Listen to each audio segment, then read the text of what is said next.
We believe in professionalism and excellence. We believe in punctuality. We believe that even if you have one human being, we are okay to go. We were in Koforidua last 2 weeks. We started off the program with 5 human beings. By the time we closed, we had about 100 people. We were in Kumasi, we had about 6 people. Last week at the beginning of the program, by the time we finished, we had about 80-something. In Sonyani, we had about 3 people. We started the program on time.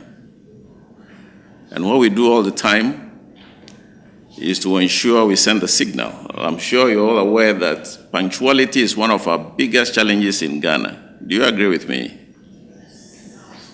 And we owe it a duty to change it if you're not happy with it. Let me see by hands those who are happy with lateness, with all apologies. I don't see any hand up. So let me see by hands, with all apologies. Those who think that we can do something to change our time management culture in this country. So I see all hands are up, which means that we are ready for a change. So we're going to do a very special exercise this morning to initiate that move of changing the bad attitude of time management in this country. Are you ready for that? So we're going to move a resolution to that effect, adopt it, and then we become ambassadors of change. We'll start off with some recitals. If I say be on time, you must respond all the time. Be on time. Be on time. Be on time. All the time. All the time. All the time. Good. So if you're happy, we're going to adopt this slogan and a resolution that wherever we find ourselves, we will influence early start of programs. I mean, I don't believe that we need to be waiting. Even if we have the President of the Republic of Ghana who is supposed to be at this function, we will start the program. Wherever he meets us, we will give him all the protocols. That is what we believe in. Do you agree? So if you're happy, somebody is going to move the resolution to adopt this slogan, and we become ambassadors of time management. Are we happy to do that? If you're happy, then somebody must move. Can I have any volunteer? Mr. Kudu, you want to do us the honors?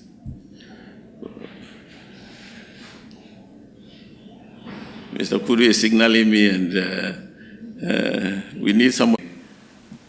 I say a very good morning to you, and I humbly wish to welcome you to the strategic meeting. This meeting is to inaugurate the Institute of Directors, Cape Coast Regional Branch. The Institute is 20 years old. And as part of our corporate social responsibility, we'll be giving a free corporate governance lecture today, and that will be done by Professor Aheto. We're here on a mission to add to change. This change is about enhancing the culture of good corporate governance. Punctuality is also a principle of good corporate governance. Do you agree? Yes, we must be professional. So we're here to ignite that debate in the region and to ensure that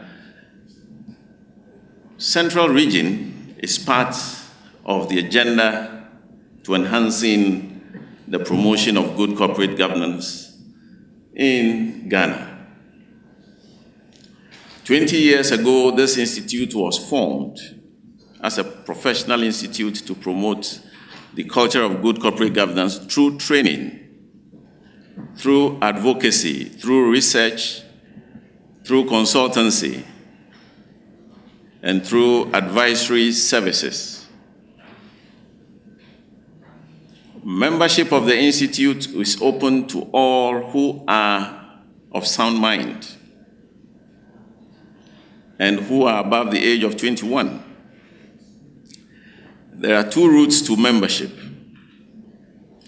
One is through the direct admission, and this route is open to people with very heavy dose of managerial and leadership experience who have good insights of board and committee work. We admit directly without any rigid training. Of course, it's important to mention that you must have an insight into good corporate governance. We admit you after you have fulfilled your financial obligations and give you 1-day orientation, after which we'll induct you into membership. The second route is for those who don't have that level of experience and those who don't have an exposure in corporate governance. For those people, we admit them associates and give them training, a minimum of about 36 contact hours of training in corporate governance, after which we admit them as full members. They will be inducted and they become full members. There are a lot of benefits you can get. One of them is capacity building. And the fact that you belong to the Institute of Directors. The Institute of Directors is one of the prestigious institutions you can find, professional institutions you can find. Except that in the past we have not been very vibrant, we have been very quiet. Under this new leadership, which I chair, we have decided to be very visible. You have the benefits of networking. You have the benefit of getting discounted rates. You have the benefit of meeting a lot of people, both locally and internationally. You have the benefits of bearing our designations. If you are a member, you have MIOD to your name. Now we have 4 categories of membership. One is associate membership. That is those who we admit who do not have the full credentials of corporate governance. So we admit them associates and make sure they go through the mandatory training of 36 contact hours. The second category is the membership, full membership. The third is a fellow. And fellow is awarded to people who have distinguished themselves in corporate governance and have about 12 years of managerial and leadership experience. So you should be a director playing that role for not less than 12 years. We also have honorary fellow category, which we confer on people who have distinguished themselves in their spheres of life. These people we consider as patrons of the Institute who have made significant impact on society. And finally, so in this case, we don't have 4, we have 5. Finally, we have the corporate category. And this membership is open for institutions and organizations.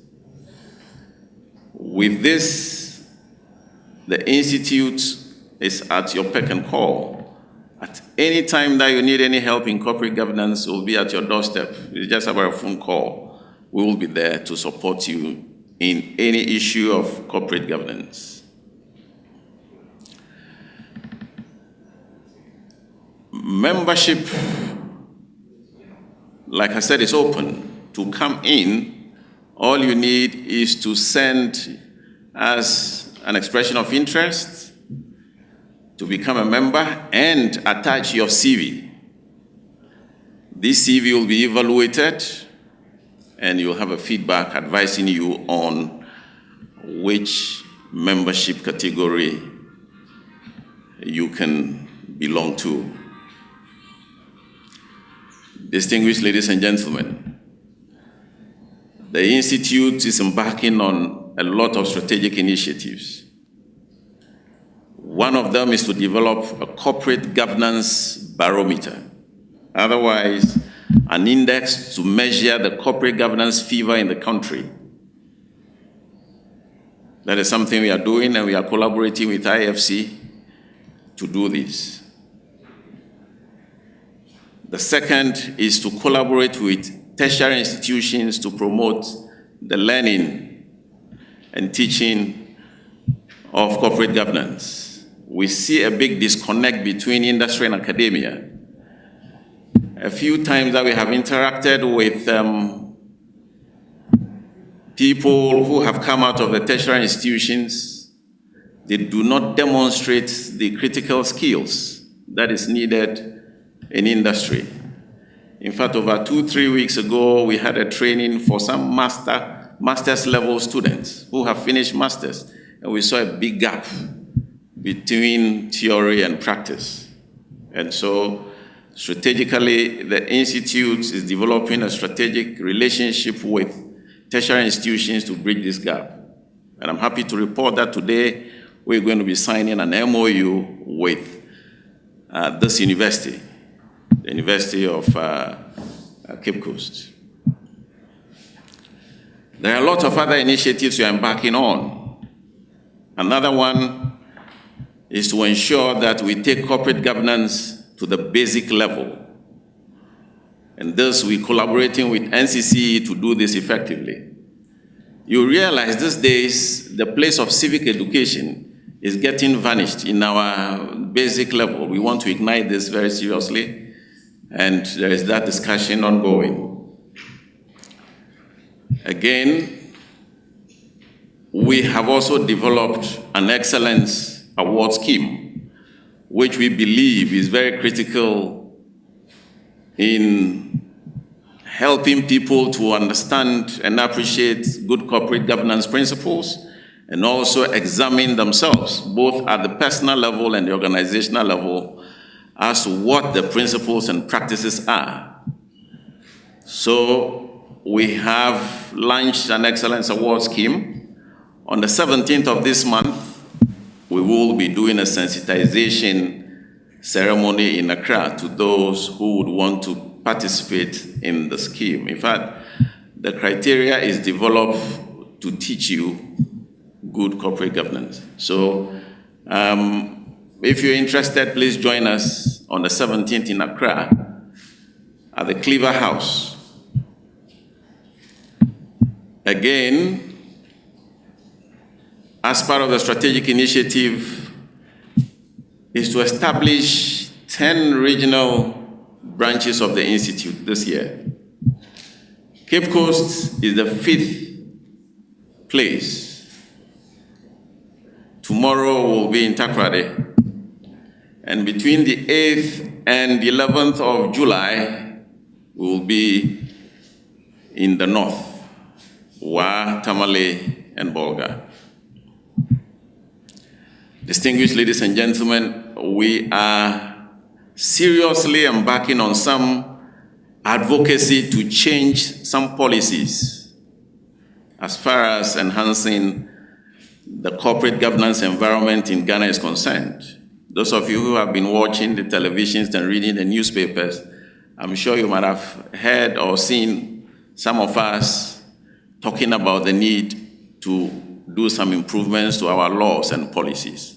One of those is that we are advocating that the laws in this country that dissolves boards automatically when a new president is sworn in, that law we think is not good. It doesn't support good corporate governance. It doesn't support succession planning. So we are advocating that that law be looked at.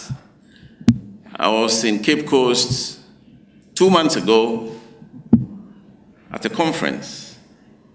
We were sharing experience. This conference was attended by about 200 people. And when I mentioned that we have a law that dissolves all boards automatically when we have new president in place, the whole room was shocked to the bone. In fact, they asked whether I'm saying we have laws. I said, yes. That is the situation. It is not good practice as far as corporate governance is concerned. Succession planning is very key. Another advocacy project we are embarking on very vigorously is the fact that we think people serving on public boards, even private boards, do not possess the right experience. They don't have the right competence to serve. So what we are advocating for is a mandatory training to be given to anybody who serves on at least a public board in Ghana. Fortunately, our voice has been heard, and I'm happy to report that the new company bill that has been passed, when the regulations are done, you will see this provision there, which requires that if you come in to renew your registration at the end of the year, as part of the renewal process, you will have to show evidence of having trained your board members, or the board must show that they have gone through some training in corporate governance, whilst we push for a proper legislation to that effect. We have also been talking about parity in the boardroom. We want to see our women dominant. And so our mothers here present, IOD is seriously championing your cause to ensure that there is an equal representation. I listened to the president recently speaking somewhere. He says that you are not very forceful. Is it the case? Enough. I'm happy. Please clap for him. Enough. We are not very forceful enough. So which means that we need to do more. I believe in our women, and if we give them the right support, they will do the job. I am privileged to be working with an acting CEO. I haven't seen any woman in my life who is so hardworking like our acting CEO, Madam Angela Kemanapia. In fact, he's actually a reverend minister. I don't know if the motivation is also from being a reverend minister. Prof, is it the case? Is it because she's a reverend minister? Because this woman is so hardworking, she never sleeps. Some of us are workaholics. Even at midnight, we're working. And she's always there, always smiling, getting the things done. Please let's acknowledge her again. Distinguished ladies and gentlemen, Institute of Directors believes that we cannot sit on the fence and expect Ghana to change. Directors are supposed to be supervisors. Anybody in a supervisory role, you are a director. That is a definition of a director, one of the definitions. If you are in a supervisory role, you are a director. And that is where the action is. Directors provide leadership. You must be interested in the affairs of this country and make sure with the opportunities we have, we bring a change. We are all expecting Ghana to change. We are all expecting changes in our various departments. We are all expecting changes in our homes.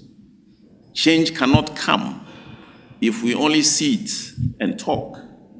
Change can come when we sow the seed. And that seed is not only in talking, but it is also in doing. So, Institute of Directors Ghana has come to energize you in the central region to lead this change, the change that brings good corporate governance.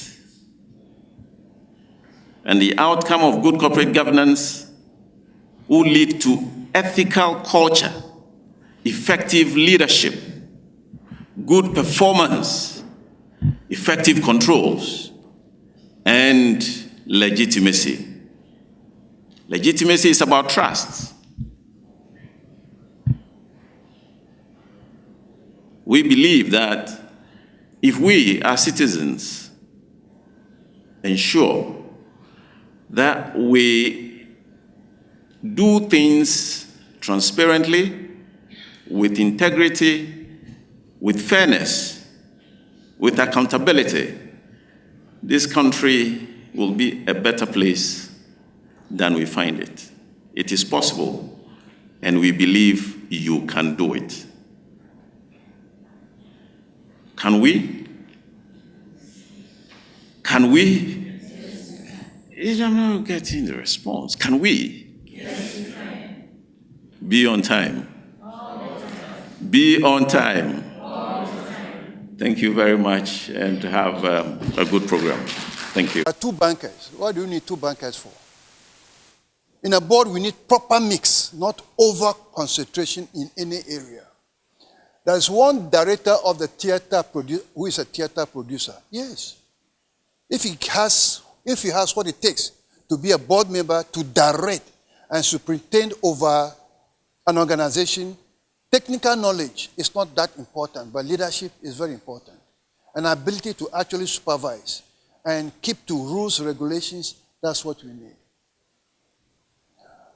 One direction, also an American from Red Cross. 3 new members since the turn of the century. 3. That is too late because we need to be constantly changing and bringing in new blood. Majority of the board are not financially literate. Majority. It doesn't have to be majority, but somebody must have financial literacy that can actually advise us on financial issues. Others are all appointed in 1994 at the time of the initial public offering. So if not because of public offering, the board members would not have been appointed. Initial public offerings, when we first sell shares to the public from a private family-owned entity, the chair of the board is the CEO and is the chair of the Risk and Finance Committee, all in the same person. That is a no-no. There are certain things where the chair of the board should not be. So the chair of the board cannot be a chair of a subcommittee of the board. That's a no-no. So wherever you are operating, and that is the situation, you need to raise the objection that it cannot be. The other members are 2-person committees. 2 persons may not be adequate enough. So if I disagree and you agree, it's 50-50. How do we vote? So there's normally a need for odd number. Take note. Risk management is the order of the day. Every board, every committee, every whatever must have a risk management committee. Yes, next to finance. Yes, next to audit. But there must be a way in which there is a committee that deals with risk. But the thing is, they have not met since 2007, and we are now in 2019. What are they doing? Risk on vacation? Or risk is no more important? So the issue is, these are a lot of violations, if not all. Violation is what we are going to discuss, is a good corporate governance. And taking it from treasury bills and put it into men's gold. Wait a minute. For me, I don't even want to know where men's gold is for me to be tempted to go there. But as for Kofi, every penny, he's just retired. Every penny he got from retirement, he put it there. All his savings, he put it there. And you talk to Kofi, Kofi say, what for you? You don't know. You are too afraid. My friend, if you're afraid, you won't eat. That's what you have. Question then becomes the compliance and the governance. Compliance with governance rules and regulations. Who decides? Who goes through the process? And what's the process you must follow? What are the rules and regulations you must follow? That is a structure of corporate governance on 3 legs.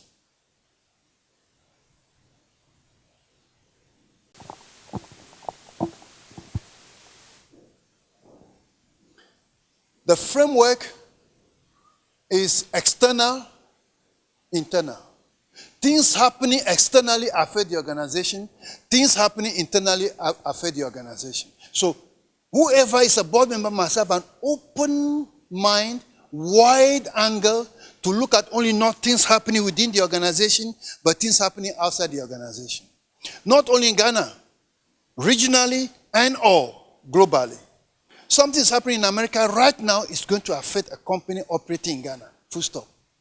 And if you are late in realizing that, something happened and you are late in realizing that, then it means you are going to miss the boat. It means you are going to miss the boat. These are the various other committees with their various responsibilities.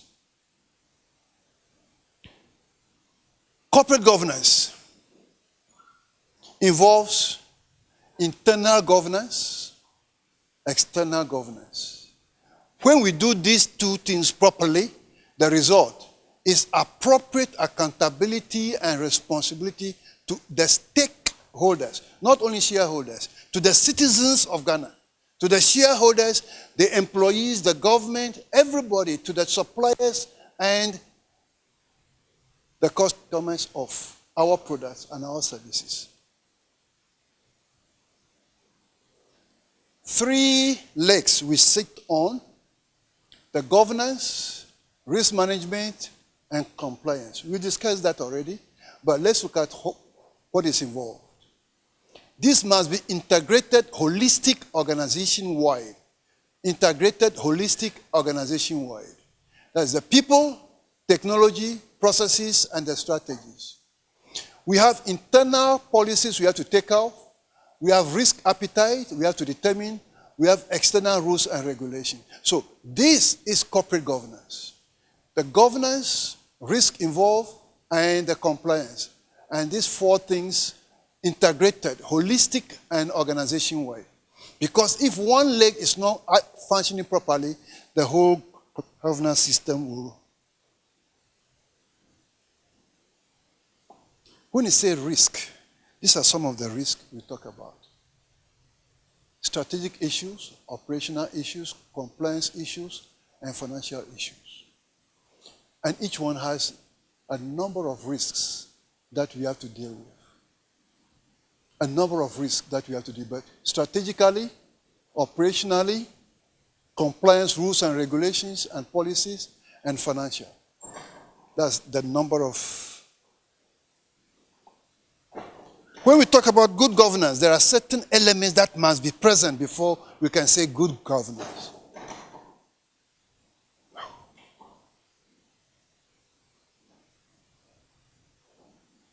Effective and efficient operations. We get the work done and we don't waste resources.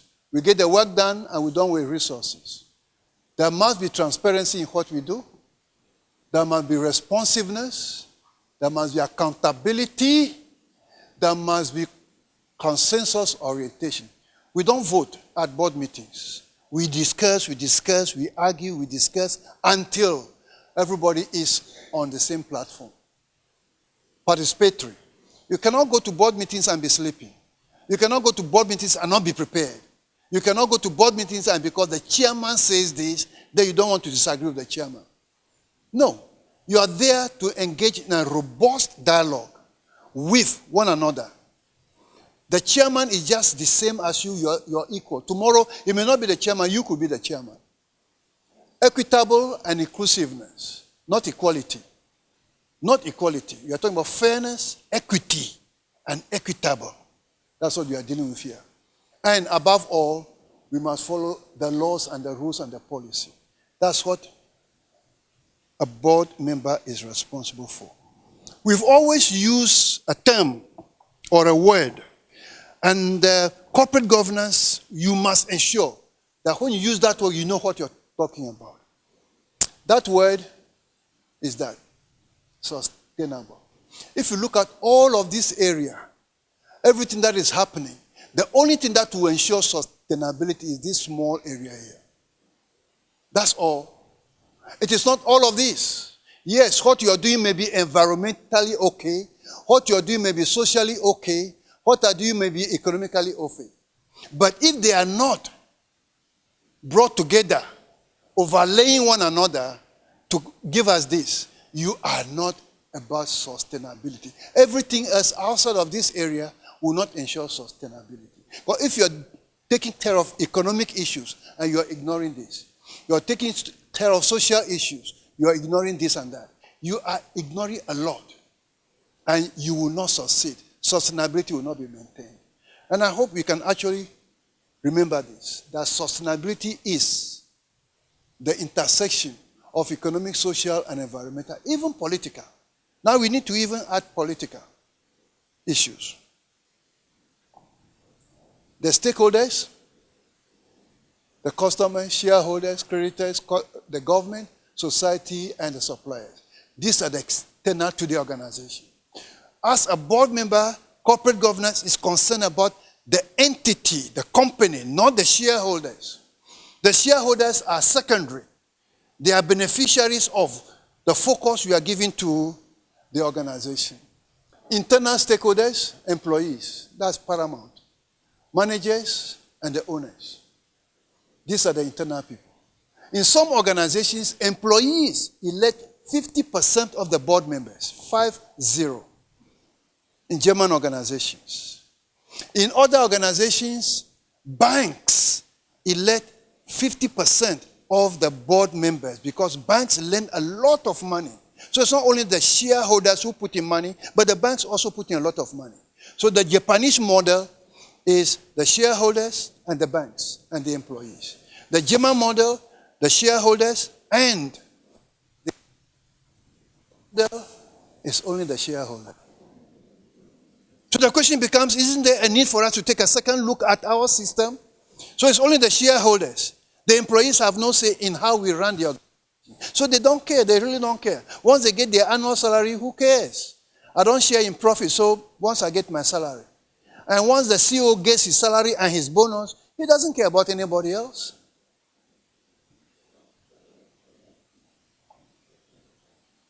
The 4 or 5 pillars of corporate governance. Most importantly, strong commitment to corporate governance reforms. Strong commitment. And these are the other pillars. But the most important thing is that we must be committed to right what is wrong, to keep what is not wrong, and deal with it. Let's look at some definitions. But before we look at definitions, I'm sure most of us heard about Enron, Welcome, Parmalat, Tyco, and so on. Major international organizations that fail. And the only reason why they fail is not because of operation. The only reason why they fail is integrity. Full stop. Lack of integrity. Once you lack integrity, there is nothing you're going to do right. So, let's look at the people. It's not your degree. No, it's not your degree. My cocoa farmer uncle could be a better chairman of that board than you. PhD in what? Law. A former Stanford dean who is or was an accounting professor. A former CEO of an insurance company. Enron was involved in a lot of risky deals. A former CEO of an international bank, not just of a bank, international bank. A hedge fund manager where we manage risk. A prominent, not just an Asian financier, but a prominent Asian financier. Not a prominent Ghanaian financier, but Asian financier.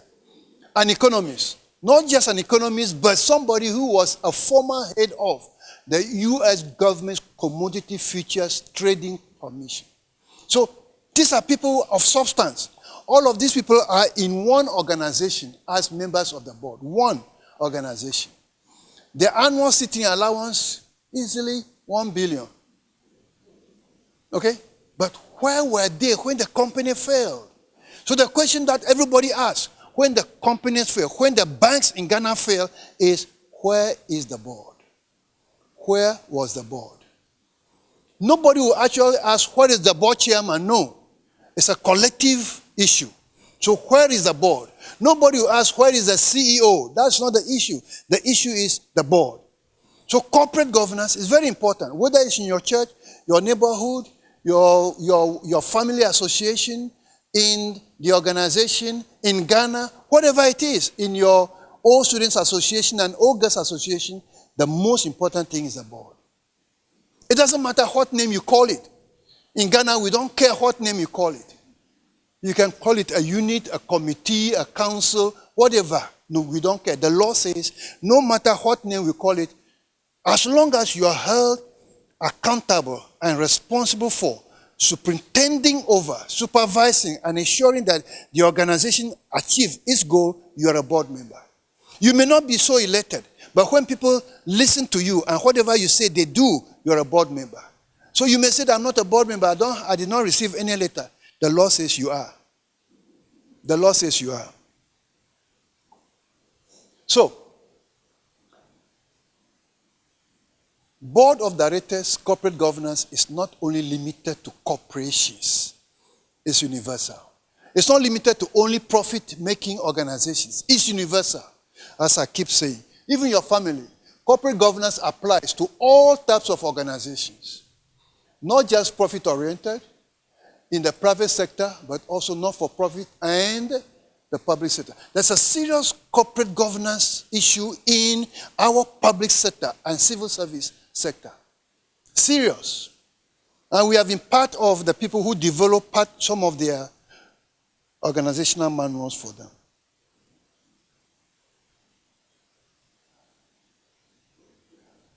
This is educational institution, so I can talk about corporate governance. Duties, roles, and legal responsibilities. If you don't perform this well, you run into legal problems. We must perform our duties well, we must know them, we must perform our roles well, and be able to deliver. Otherwise, we have legal responsibilities. We determine, as a board, we determine and review the organization's mission and vision. Either on an annual basis, every 2 years, every 3 years, every 5 years, whatever, depending upon the size of the organization. We ensure accomplishment of, most importantly, the vision and the mission and the goals of the organization. It is we who determine that. But we don't do it directly. We do it through the committees we have, and we also do it through the top management of the organizations. So yes, we can say it, UCC, the Vice Chancellor, is charged with that. But he cannot do it alone. He cannot do it alone. We have head of departments, we have head of schools, we have head of whatever. They help. He has vices who actually help him. The board has responsibility to select, appoint, and oversee the executive director to ensure adequate resource availability. So if UCC, we don't have enough resources, don't blame me, I'm just head of department. Go to the board. That's their duty. If they know what they are doing, that's their duty.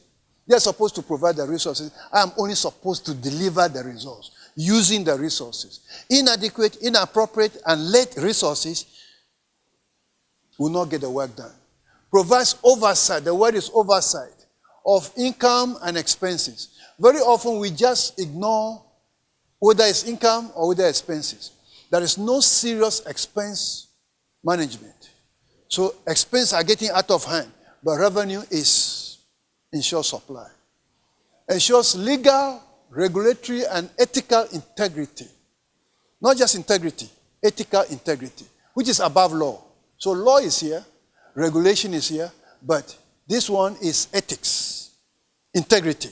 Ethics is above law. The legal and regulatory are the minimum, but here, that is the most important thing. Sets and ensures implementation of strategic goals. So the board sets strategic goals, develops strategic goals, and ensures that management implements it and gets results. Enhances organization's reputation in the community. So if you are here, you're from UCC or whatever you are from, you're from SEPS, you're from GRA, whatever you are from, there comes a time when you misbehave. People all of a sudden forget your name. Isn't that the professor in UCC, psychology department? That's the day you got drunk and you are coming home just some meandering and singing. Hey, who is that singing at 11 o'clock in the night? The man next door. You mean the professor? Yes, it's the professor. People will want to come and see truly, if it's the professor.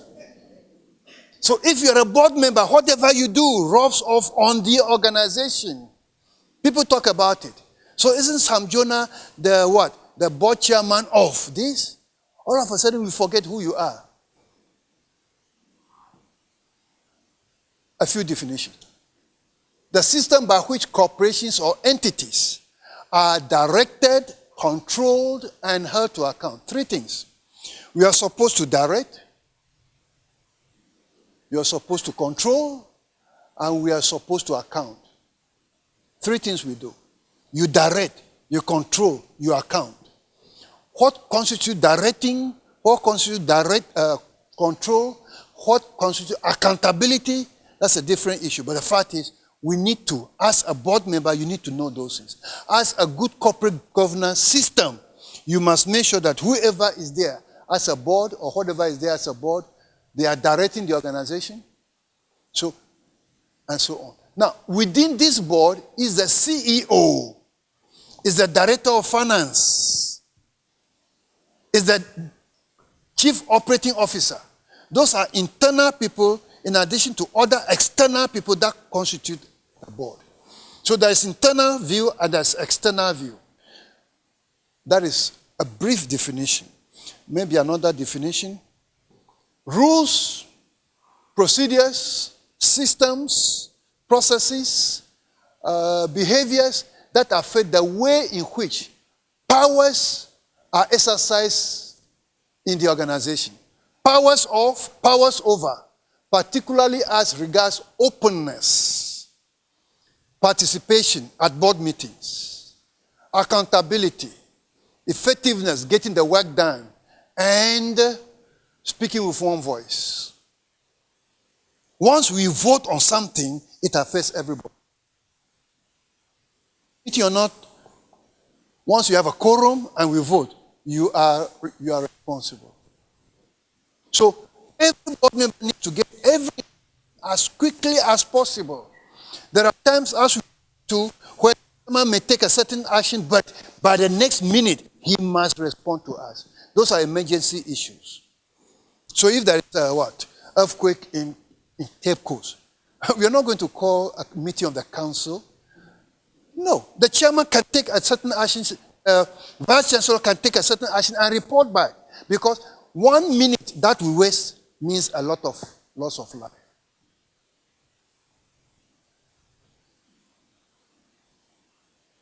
The model, there are of corporate governance. Ours is number one.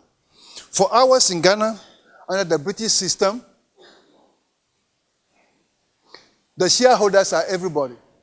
They appoint the board with the authority for them to appoint the top management, with the authority to appoint other officers of the board. We have delegation of powers, performance measurement. So when we talk about quality education, what do you mean by quality education? How do we measure it? The number of first class we get, second class we get, the passing rate, our students who get good jobs. What do you mean by quality education? Are we able to measure it? Is it measurable? And if you say the number of students who get A, I went to a school in the US, not more than 10% of any class you have A's, full stop. A can only be maximum. And I came back to Ghana, School of Administration, 70% of the students get class. First class, 70%.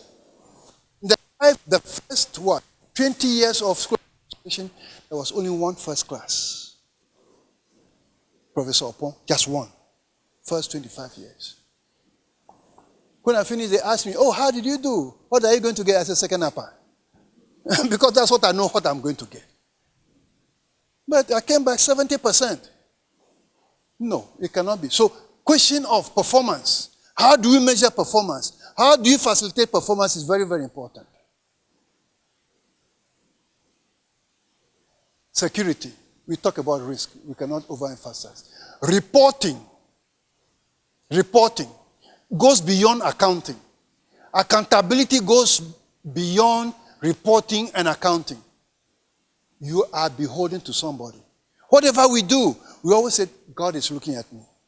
We are accounting to God. We are accountable to God for whatever we do, good or bad. Governance requires stakeholder analysis. Who are the stakeholders? What is their need? What is their objective? What do they want the organization to do? Procedural justice. Two of us apply for promotion. One was processed, and we all got the recommendations, every document. One was processed within 6 months. Mine for 5 years is still waiting. Mine for 5 years is still waiting. Oh, we are working on it. Oh, it's in the pipeline. So how come his was finished and mine is still in the pipeline? Is there a blockage in the pipeline? How did you manage to remove the blockage in his pipeline? Oh, you see, the academic board has not met. Oh, how come they met on his? They cannot meet on mine. I will propose a course.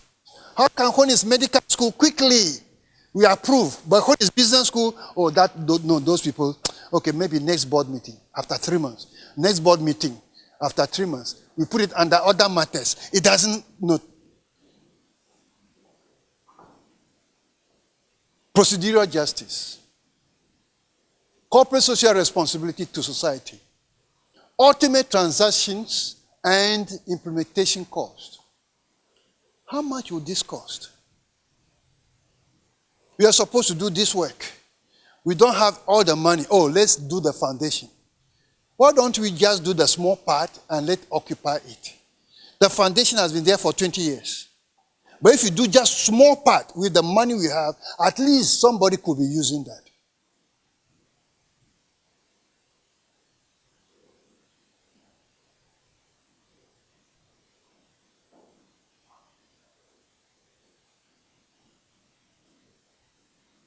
Elements of good corporate governance. Let's just look at this. These are the elements of good corporate governance. So, not that you have it, but the question is, what is the quality of it? So, we are looking at accountability. We are looking at accountability. There is somebody that you report to. You are beholden to somebody. The president of Ghana is beholden to us, the people of Ghana. And the people of Ghana is beholden to the Constitution of Ghana. Full stop. Transparency. Thank God. Our law, disclosure law, has been passed. Responsiveness.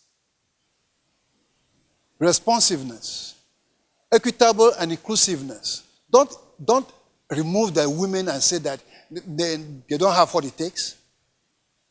We have some chief justices who are women. Effective and efficient, follows the rule of law. The rule of law.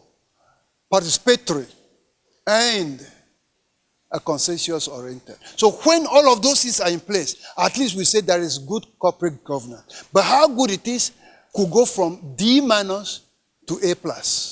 Education institution, we should understand that. I passed all right, but I got D-. But I passed all right, I got A+.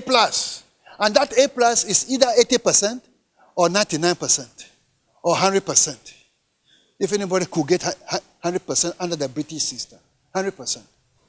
So it is not just the fact that we have it, but to what extent do we have it? How well is it operating? How well are we applying it? That's the most important issue.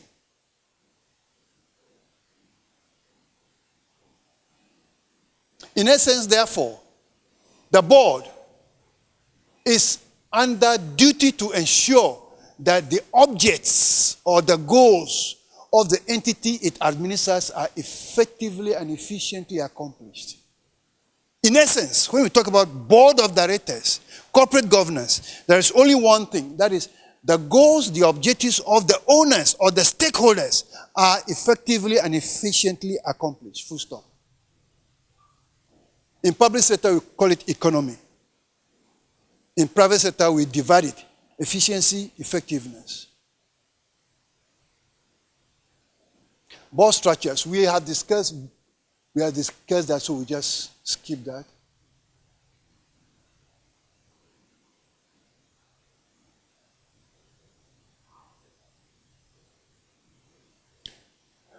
Who can be a board member? It's not anybody who can be a board member. You can be as rich as you are. You can be as educated as you are. You may not qualify to be a board member. Because there are certain things you're supposed to have. Number one is integrity. If you don't have it, you don't have it. There's no two ways about that. You yourself should be the first to know. I have a professor who taught me law school, 3 times nominated for Supreme Court. He said no. 3 times. Every time no. Every time no. Every time no. You know what? You cannot criticize him. He's the only one why he's saying no. That day, at vetting, the things that will come out, you'll be surprised. He's the only one who knows. But if you don't subject yourself, nobody will know those things about you. You just go home quietly. So we have what you call general competencies. We have strategic competencies. We have analytical and critical thinking competencies. We have character competencies. And we have communication and interpersonal competence. For you to be a good board member, you must have this at the minimum. But there are some that you have more of. That is good. We cannot have all at the same level of measurement. So we are going to look at them one by one. General competencies, strategic competencies, analytical, critical thinking, character, and the communication. Please, I'm not saying that because I'm a reverend minister, I have a better character than you. Oh no, it doesn't work that way. It doesn't work that way. It doesn't mean that because I am poor, I have less character than you, I may have better than you. So it is not a question of generalizing. It's a question of being specific. So if you think somebody should serve on your board, you owe a duty to investigate the person's background.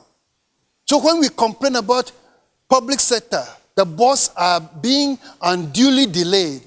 Do you know the people who are supposed to be on the board? Do you know the skeletons in their closet? Do you know how much it takes to bury the skeletons before we bring them out? Do you know how long it takes to buy off certain people not to talk before we vet them so that they don't show up screaming? You don't know. So the only thing to do is make sure that the people you are bringing forward don't have no skeletons in their closet. So let's look at them one by one. Madam, how many more minutes do you have? I'm finishing at 10:10. Oh, 10:10. How many? Plus 10, eh? Good. Let's look at general. The most important thing about the general is this: integrity. You must have integrity. Above all. It is not easy to say you have integrity. It's not easy. Your mother is very sick, needs operations, $50,000 in the US. You are the one in charge of the finances of this organization. Nobody will ever know. Will you take that $50,000 to send your mother to America to have the training? She was a single mother, looked after you, gave you the best education.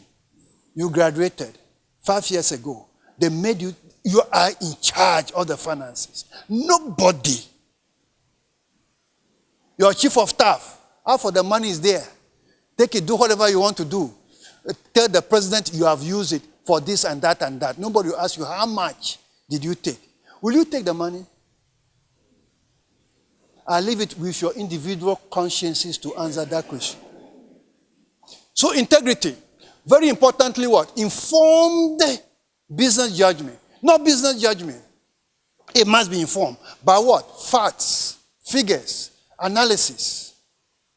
You don't make a decision in business without information. Without information, you don't make a decision. You make a decision based upon facts and figures. So yes, generally, you must be entrepreneurial. You must know how to take garbage into money. Wide perspective, not narrow-mindedness. And what? Take off the word common. Sense. Full stop. Common is not common at all.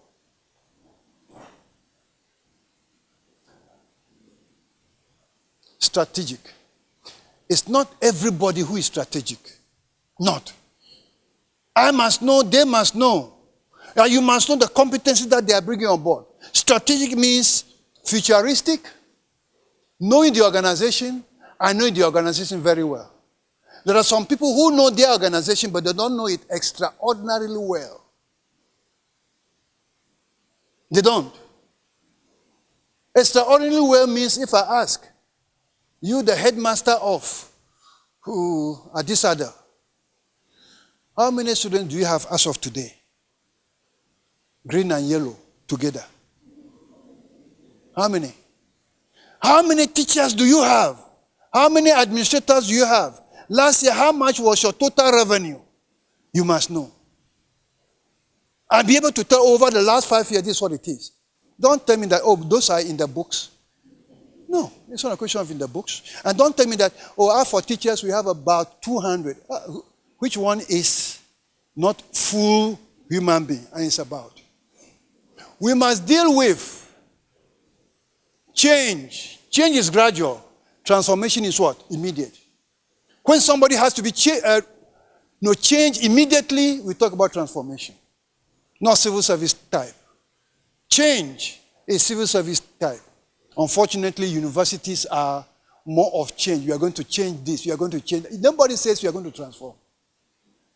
The compatibility between you and the board, the leadership that you are providing, vision, revision, and revision. Your vision must be clear every time. You, a leader, you're supposed to provide vision and direction for the organization. That's where you're on the board. Analytical. If I give you financial statement for 5 years, can you tell me whether that company is doing well or not?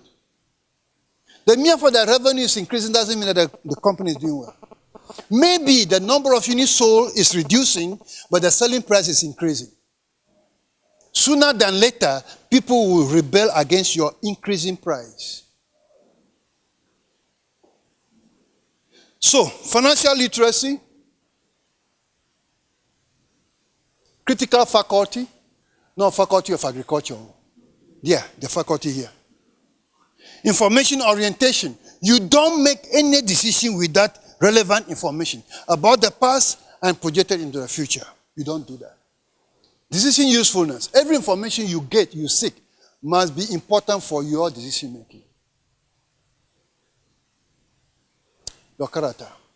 That's the most sensitive part about everything. Jesus says, who do people say I am? Peter went and did the research and came back. He said, you, Peter, who do you say I am? Peter, come and tarry with me whilst I pray. But before I come back, you sleep 3 times before I come back. You deny me 3 times even. They said, no, I won't do that. Peter didn't know himself. Jesus knows him better than he knows himself. So, integrity, honesty. Honesty is below integrity. Accountability, commitment and passion, courage and objectivity, and above all, conflict of interest. You have an opportunity to do something, and you never be found out. And nobody will ever say anything. You justify, you rationalize. My salary is not good. All this year, they have not paid me well. There's no chain on your legs. You're not a slave. You have the right to walk away. Your communication, adaptability, listening, empathy, and teamwork. And I ask students, how many ways do we listen? You can hear, but that doesn't mean you are listening. How many ways do we listen? At the minimum, we have 15 ways of listening. If I come to you and say, my mother is dead, you listen to it differently. Or I've just been promoted, that's a different way of listening. I'm traveling to America, different way of listening. We are going to have a party. Come and join us. Different way. So 15 minimum different ways of listening. You don't listen the same way you listen to me when I tell you my mother is dead as opposed to I got a promotion. You don't. And if I'm talking to you about, I'm going to get married, and I'm talking to you about it, you don't listen to me the same way as when we are talking about our old foolish days. Knowledge. This is where individually we come here with individual competencies. Your strength. We must have a proper mix. We must have a proper mix on the board. I am an accountant, so don't bring another accountant if you don't think that I am good enough. I'm a lawyer, don't bring another lawyer unless you think that. I am community-oriented person. So we must have the proper mix. Don't bring all women and all men on this board. There are certain things women look at better than men. There are other things that men look at better than women. Yes, some men are like women, some women are like men. Fine, don't mark them that way. So, the board structure, the responsibility, management practices, business environment, board structure, appraiser, performance appraiser. Performance appraiser. Doing actual performance appraisal with the purpose of not salary increase, but the purpose of filling the gap. Filling the gap. The reason why I did not do well. I must come to you and say, I didn't do well. This is the reason why I didn't do well. Please, I need training in this area to bridge that gap. Financial, marketing, information technology, and there are special knowledge. I'm a professor in accounting, but maybe I have a special knowledge in repairing cars. So when our bus, our UCC is broken down, I can repair it. You stand there and I repair it and you'll be amazed.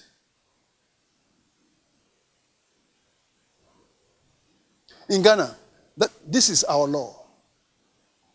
This one is very important.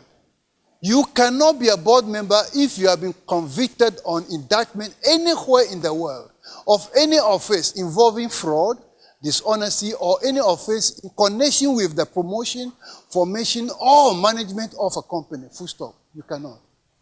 Regardless of who you are. And right now we are looking at you must be at least of sound mind. At least of age.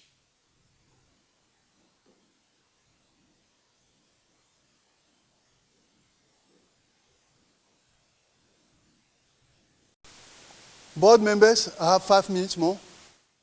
The conduct of a company's business is the responsibility of the board of directors. We discussed that. Directors are appointed to direct, administer the business of the organization. That is our law. And there is a case. Okujeto, and that's the Sam Okujeto and Irani Brothers, where it was established way back 1974 that the conduct of a company's business is the responsibility of the board of directors, not the shareholders. Full stop. Not management. We supervise management to do work for us. Directors, take note, are appointed to direct and administer the business. These are legal provisions, and violation will lead us to that. It says this. They need not be called directors. They may be called, for example, governors, trustees, executives, council, collective, management committee, or any other term. But so long as they have been appointed to direct and administer the business of a company, they are called board of directors under the law. Under the law.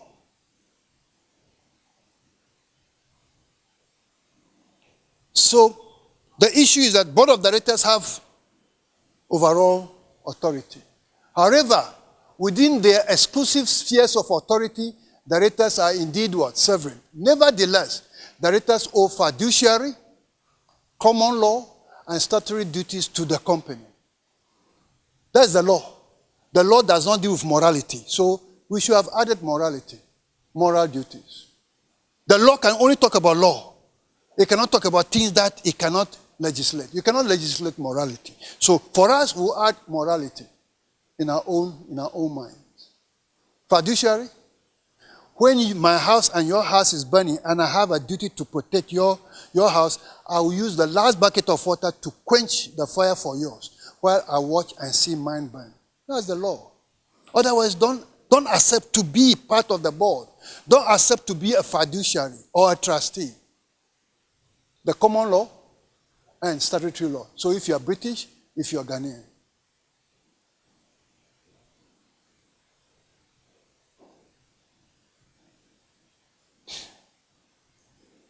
There are a few things we call principles. Different schools have different principles.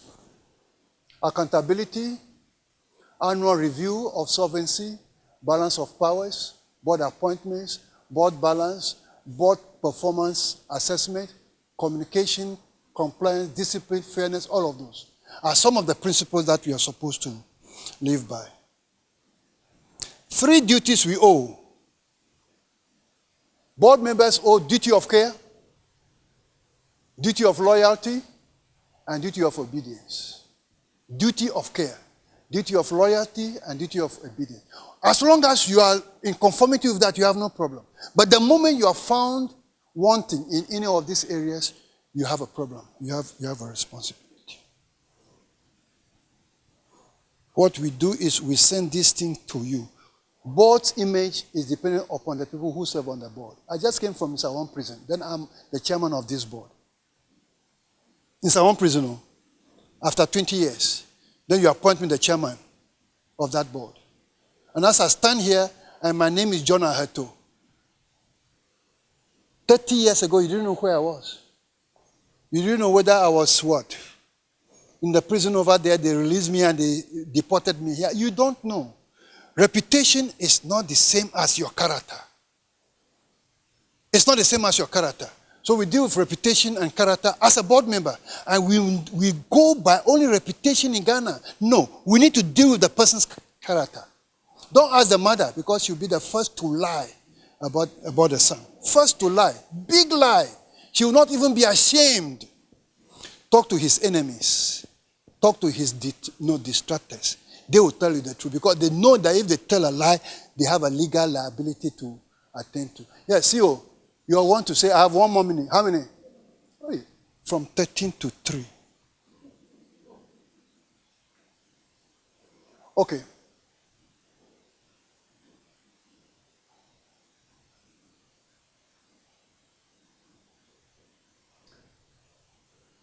Madam, I'll give that to you so that we can spend a little bit more time on the questions and answers.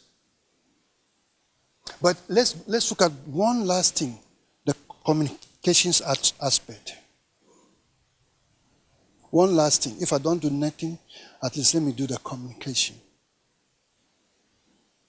Here. 2 slides. 2 slides.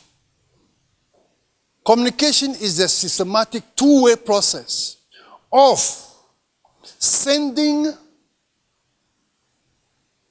and receiving information. So when somebody sends, somebody must receive information that is clear and understandable. The question is clear to who?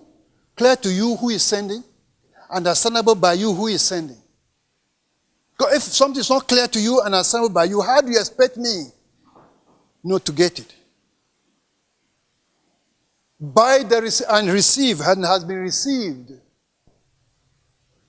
understood and received by the receiver exactly as intended by the sender, without any ambiguities whatsoever.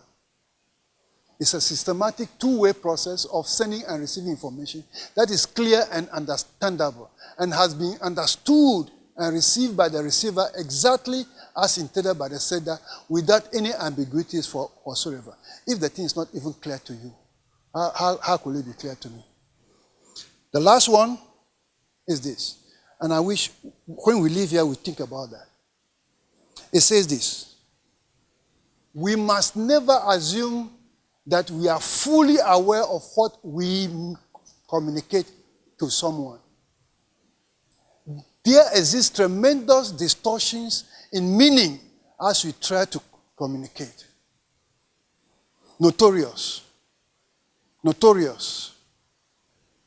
If I say Atayi was a notorious person, And Azuma Nelson was a notorious boxer. I put it in a context. So notorious will take a meaning from the context within which I put it. If you know Atayi, if you remember Atayi, Atayi was a notorious armed robber. Azuma Nelson was a notorious international boxer. Pele was a notorious football player. Notorious just means renowned. World-renowned, widely renowned. But if you don't know what word I understood, if I understood the meaning of that word, don't use it, because I will give it a different interpretation. Did I realize he was spot on time? Let's acknowledge him with a round of applause. So he said he will stop at 10 after 10, and he stopped at 10 after 10. Let's give it to him again. Indeed, he's a very good, jolly fellow.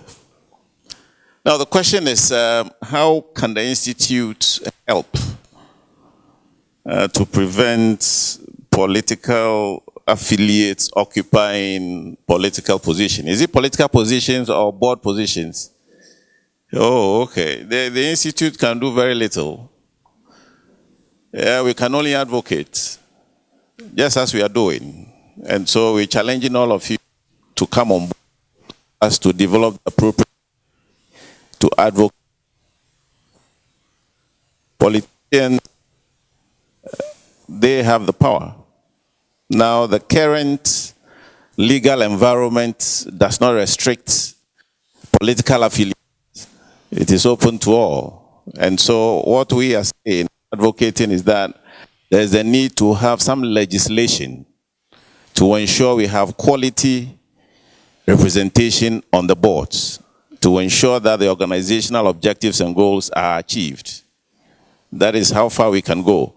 And if we are lucky and we have the legislation, then we will expect to have some quality outputs from boards as a result of good insight by way of their knowledge and competencies and abilities. But apart from that, the Institute, I'm not sure, can do anything. We can only advocate and position ourselves to be used for those positions. For information, as part of the benefits of membership, we also have a directors register where we recommend to other institutions or institutions that require director service. So if you're a member of the Institute, that is also one benefit you can have. So on the 18th of this month, we have the opportunity of meeting the President of the Republic of Ghana. I'm going to ask him that there was a question from Cape Coast. And so I'll ask him what he's going to do about these. I'll also tell him my response. And we'll give you the feedback. Osofo, please remember for me to ask the question. I've seen another hand at the back. Oh, it's still a follow-up. Okay.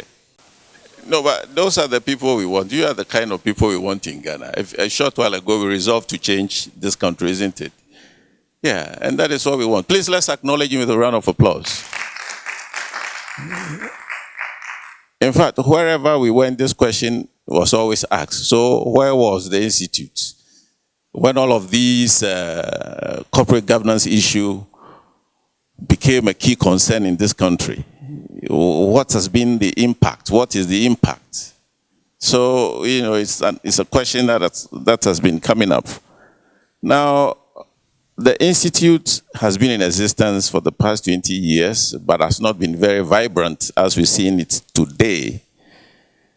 In the past, the Institute adopted a very quiet approach. Now we think that it's important for us to make ourselves visible and known. Indeed, it's important to mention that it is a professional institute. It doesn't regulate. The regulators are the people you see, or the institutions you see like Bank of Ghana. They can use the hammer. The only thing we can do as a professional institute is to speak about the issues, educate the public, sensitize them about the do's and don'ts, let them know about best practices in corporate governance. That is how far we can go. All right, so we don't have the power to legislate at the moment. And it's also one thing we are working at. Until we have that legislative ability, I'm sorry, we cannot do much to change, or sanction behaviors of people who breach corporate governance practices. The best or the furthest we can go is our members. So if you're a member of the institute and you happen to be one of those, we sanction you. So our sanctioning ability only covers members of the institute. The basic answer is our environment. Every nation deserves the laws it has. If you have gone through a lot of problems, you have a law. If you notice what happened in New Zealand, there was one man who went and killed a lot of people, 100 people. Immediately the law about owning guns was changed. You can go and kill 1 million people in the US. Nobody will talk about changing the law. That is their environment. That's what they believe in. That is their philosophy. So in Ghana, that's what we deserve, because the most important thing for us in Ghana right now is the shareholder. Not even all the stakeholders. So our bankruptcy laws does not even exist strongly where you can say, if I'm a bank, I have not been paid, I'll go to court and order an administrator to take over the affairs of the company and administer it. We don't have that. We'll wait, we'll make the phone calls, we go, we try to until the company is bankrupt. We may go to court and it takes 30 years to resolve that simple issue. That is our environment. So the environment determines the laws we have and the practices that we have and the rules and regulations that we have. Gradually we are improving.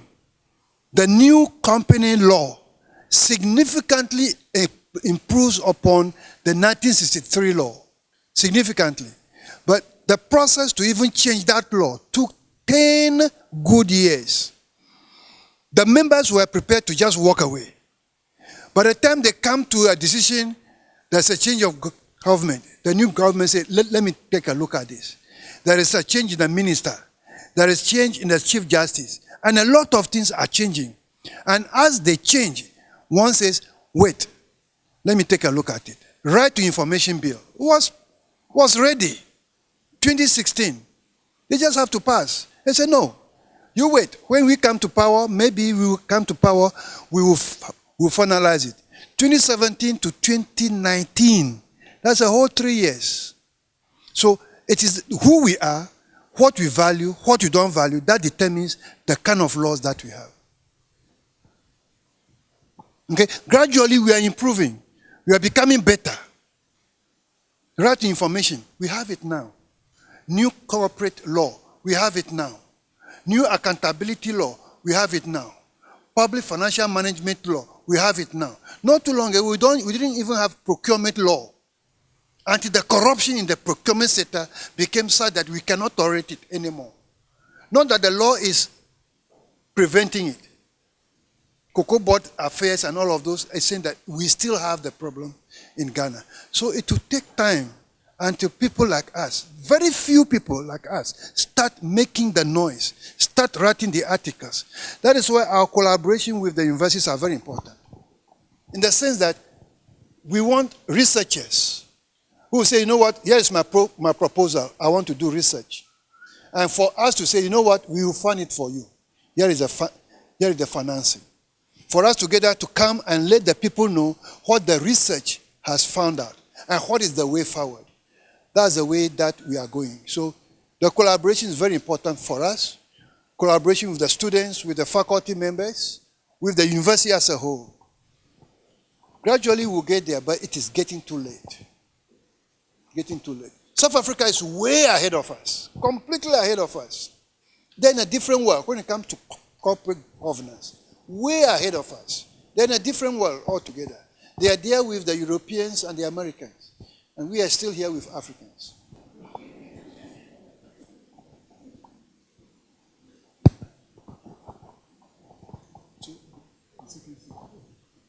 So can I have another round of questions, please? Okay, I see a hand here. I hope you have yeah. Oh, I didn't see two hands, did I? Okay, right. Okay, can we have the second question? There was a lady's hand here. Was there a hand?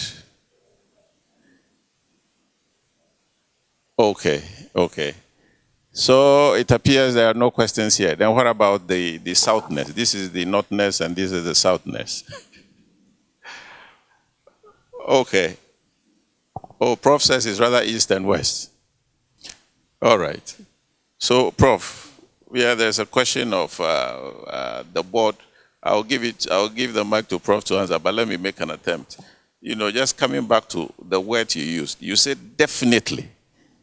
You know, definitely the possibility of the chair influencing that decision to his favor is high. Why do you say definitely? Because it's the culture. It's the environment. So just as he said, Professor Heto, you have the floor. You know, integrity will dictate to you whether you should do that or not. I'll give myself as an example in the US. I was in charge of the Ghanaian associations. I have a ship. There was going to be an examination. I'm going to set the questions. I'm going to grade it. My two children were going to Stuyvesant High School, if you know Stuyvesant High School in the US. They can close their eyes and win the scholarships. But I said, you know what? You are not going to take part. So I moved them out. Professor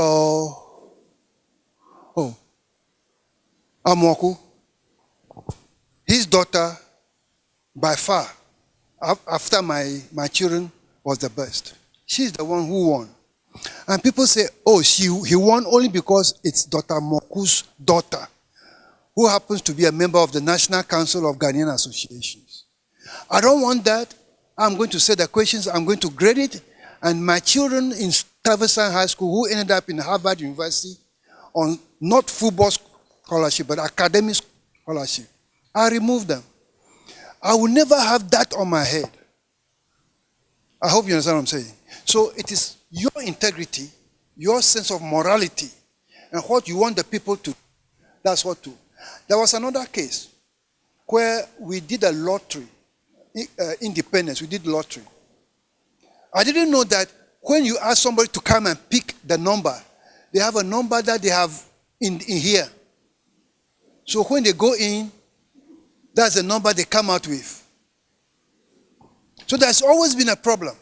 For that time, nobody who was a member of any association won. People from outside won. Because we didn't do that. So integrity is very powerful. It's very, very powerful. I have a niece. I pay for to go to school, secretariat school. Come and do national service in my office or practical training in my office. She will come to, when I get to office 6 o'clock, she will 8 o'clock, 8:30, 9 o'clock. I say, you know what? Go and sit in the house. If you need money, come. I'll give it to you. But you don't come here to actually tarnish the mind of the people. Mr. Mouse is there. He will tell you. I have the computers. I have the printers. So you can come and do that. You come late. I say, go. I will not. Don't ever come to me to say you want a job. And she never came. And I couldn't care whether she's working now or not. That's not my problem. My conscience is very clear. So it's an issue of you, an individual.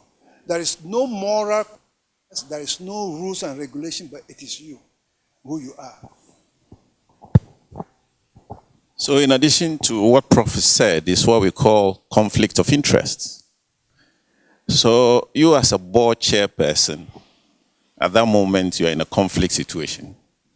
So by way of best practice, you have to declare and recuse yourself from the process of selection.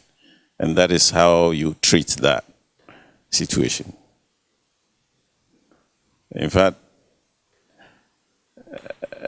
it is something which is a challenge in this country, but we believe we can solve it. People don't declare the interest. And they sit in and, in some cases they even tell you that, oh, this is my daughter, or where they even declare it, the way they say it is leading.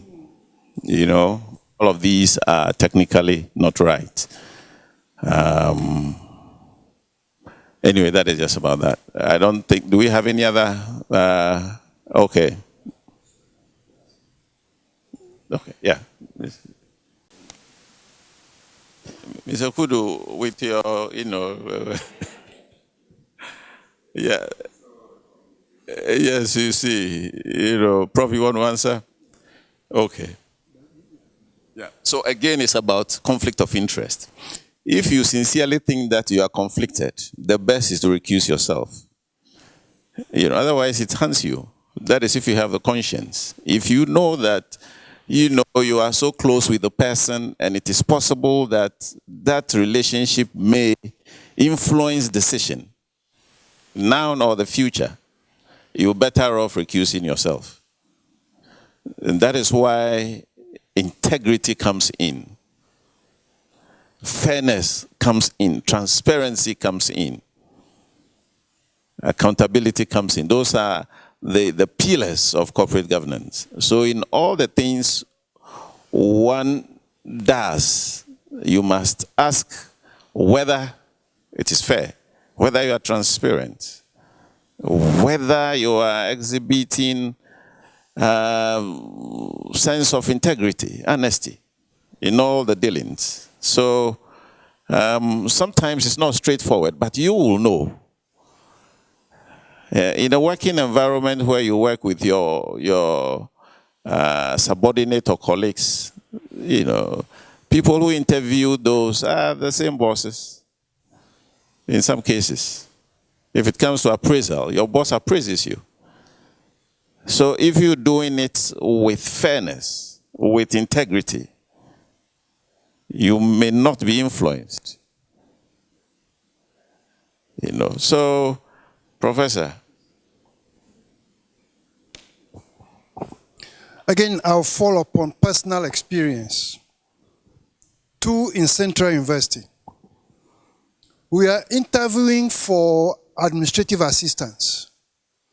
People applied. We shortlisted. Professor Adai came to me and said, Prof, I just got a call from a lady. When we started the interview, we just got a call from somebody from SOS. There is an orphan there who needs a job. I said, didn't the person know that we have advertised, we are interviewing? He said, oh, please, this is an orphan. I said, no. He came back after 1 hour. He said, please, can you do this as a favor to God? I said, let the person come. We did the interview. Abigail Nyamiche, she was just good. She was the one who was involved. She was the one I said no to. We interview her. Normally it takes about 2-3 months before we employ the person. Right after the interview, I went to Professor Adai. I said, you know what? This girl, I want her to come and start working for me tomorrow. And that's what he allowed. The girl was good. She lived in Tema. She'll come to work by 6 o'clock because that's when I'm at work. I stayed there till about 11 p.m. midnight. She would stay there. I would give her a taxi to go home and come back. You know what? I knew about program in Senegal. Full scholarship. I put up Abigail. She won full scholarship to do her master's and PhD as of now. Another case was in Central University. Eurama Benin, the cousin of Otabil. We are doing interview, then Otabil sent somebody, here is a CV of my cousin who just came from Britain. I said, my friend, we close. We are doing interview. Otabil knows that he has a cousin who needs a job. How come he didn't apply? And again, they brought the Bible, this, God says. I say, you'll come. Erama is working still at Central University, and she was good. She was good. But my philosophy is no. But he's the owner, so I deferred to him. When I went to Central University, everybody talks about a particular head of department. But nobody has ever removed him, or everybody just talk. And you know that the person is incompetent. So first thing I did was I removed him. I called him and said, I'm removing you. You're not going to hear it from anybody. You hear it from me. This 1, 2, 3, 4, 5, 6, 7, 8, 9, 10 reasons. Do you need any more? He said no. And he's a good friend of mine. So, it's a question of you, the individual. It's your approach, the way you approach it. It's your conscience. My people say there is a small bell here. That's your conscience. When you do good, it's happy with you. But when you don't do good, it has a very loud noise and you can never sleep.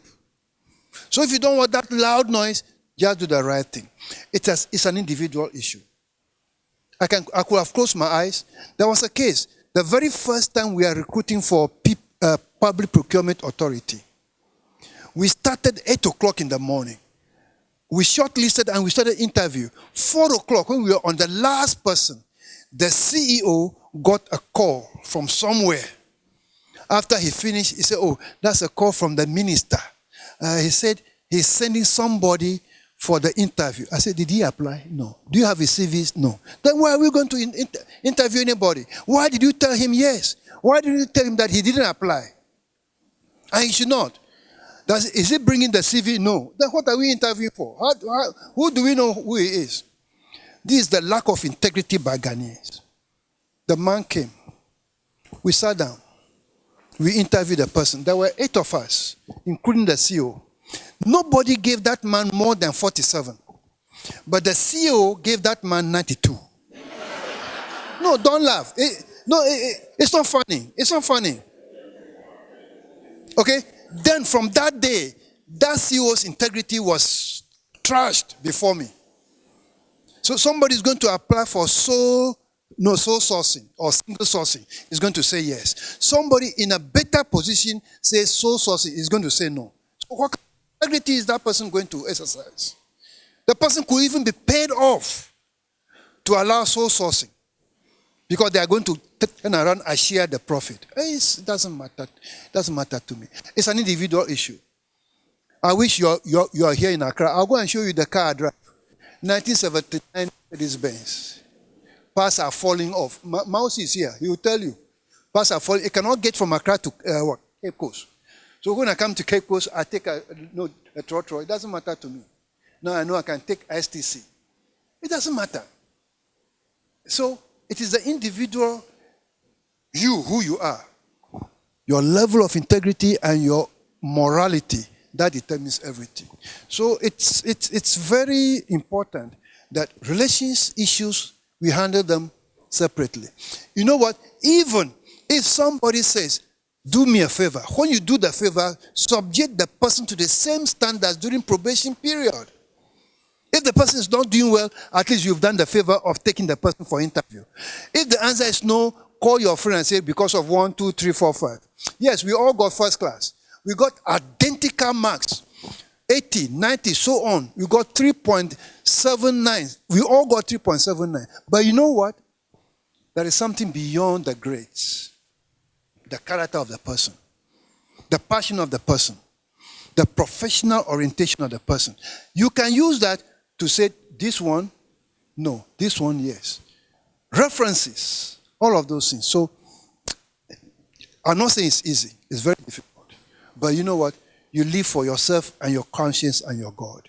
And let that guide everybody in whatever we do. Thank you.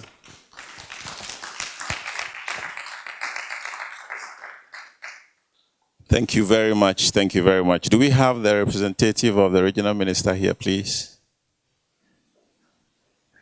Okay. So if the representative of the regional minister is not here, I just wish to acknowledge going to be executing the memorandum of understanding between Institute of Teachers Ghana and the University of Cape Coast. Okay. All right. So this MOU details out our relationship, which is going to be anchored on promoting the culture of good corporate governance through research and related areas. So on behalf of the Institute, I sign.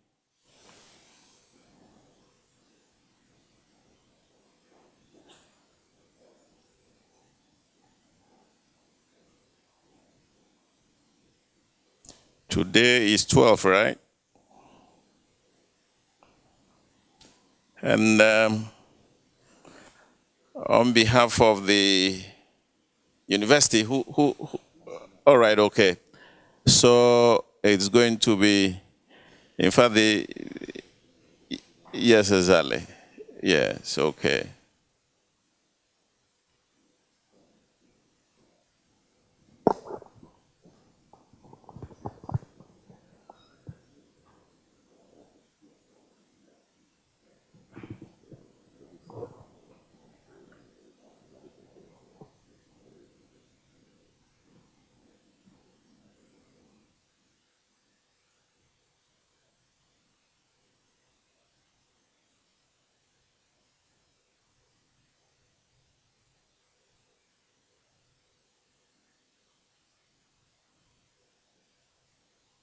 MOU is duly executed, and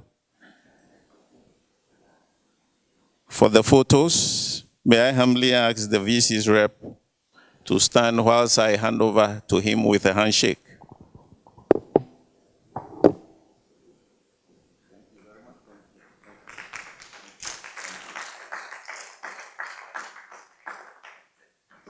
So I'll have to take it back and make copies for. Yes, please. Thank you very much. So your business is done. Thank you very much. Let's give them a round of applause. Now we have gotten to another very critical stage of our program today. I would take these volunteers through the oath of office. And they are going to be the committee members, otherwise representatives of the region, and their terms of reference will be to promote the culture of good corporate governance in the Central Region through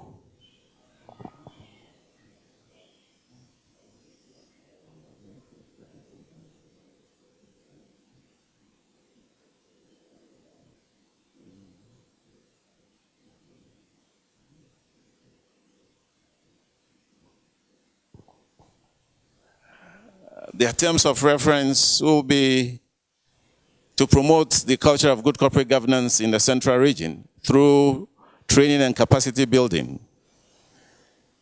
Madam, would you want to be a member of the committee? Professor Heto says I should invite you into membership if you are willing. So please, let's acknowledge her. Let's acknowledge her. These are volunteers. In fact, there are no salaries to the job. Please acknowledge her as she steps down, you know.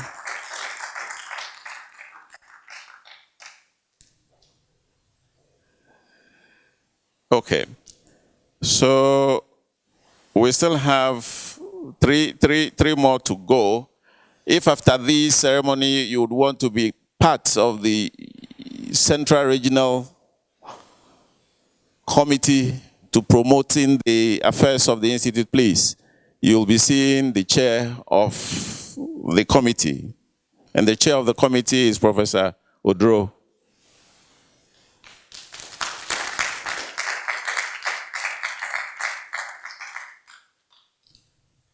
Now we will be taking the oath of office. So you'll put your name after the I and recite after me until we get to the last end. You have the right to pause and raise your hand if you change your mind at this stage. So, oath of office. I, your name please. Having been appointed a member of the Central Regional Branch Committee of the Institute of Directors, Ghana, do hereby solemnly declare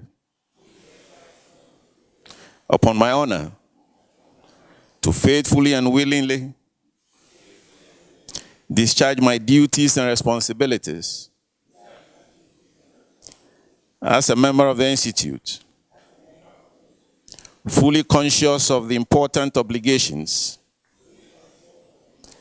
which I have voluntarily committed to assume. I pledge to uphold and abide by the Constitution and bylaws of the Institute.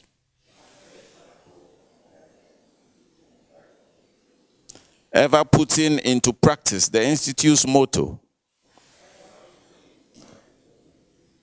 competence, professionalism, and integrity.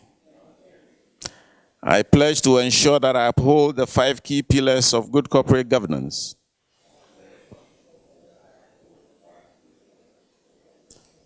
Being accountability, responsibility, transparency, independence, and fairness at all times in my professional life, in order not to bring the name of the Institute into disrepute.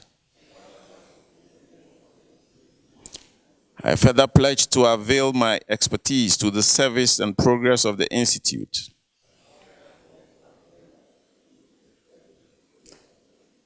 Through serving on the regional committee to promote the Institute, to promote the culture of good corporate governance, without any mental reservation or purpose of evasion. So help me God. Let's thank them. So you will sign this form, date it, and hand it over to the acting secretary. And may I humbly ask Prof to join me, in addition to Mr. Mausi Asafo, to congratulate these ladies and gentlemen for volunteering their service to promote the culture of good corporate governance. And the chair of the committee should be getting ready to accept on behalf of the committee. Congratulations. Congratulations. Congratulations. Congratulations. Congratulations. Congratulations. Congratulations. So the photographers will take a photo of them first, we'll join them, and then we take an acceptance speech from the chair. Photograph. I want to associate myself with all protocols earlier acknowledged. On behalf of the other members of the committee, and on my own behalf, I want to say that we thank you for accepting us to volunteer to promote good corporate governance from the perspective of Central Region. As I sat and listened to the emeritus professor, I remembered what Professor Ade once said. He said, good corporate governance can make a... Saying this, he also reminded us that if you are a professor emeritus, it simply means that we are Professor Wabre, Wayemro. And because of that, you have time to think deeply, critical thinking. And I hope that the committee will adopt critical thinking as one of the tools for carrying out its assignment. One challenge that I think corporate governance is encountering in our nation is a difficulty of drawing a line between governance and politics. That is the greatest challenge. And it is my hope that as we act as committee members, as we act as individuals who uphold good corporate governance, we would, as individuals, work towards that. Someone has said that if you think you are too small or alone to make a difference, then you've never been bitten by a mosquito. Look at how small the mosquito is, by the extent to which it can disturb your sleep. On this note, your President, we accept the task. Thank you. Too soon, we've come to the end of our program. And let me say a big thank you to all of you who made it to today's inauguration, particularly to the committee members who helped in organizing today's program. Let's acknowledge them with a round of applause. And let me also express a sincere gratitude to Professor Heto for the delivery, first-class delivery, which was on time.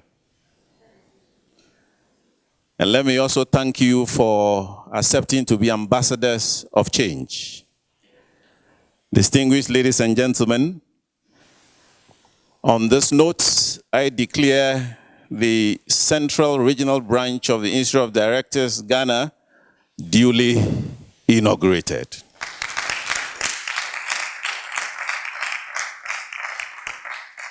We wish you well, and thank you very much.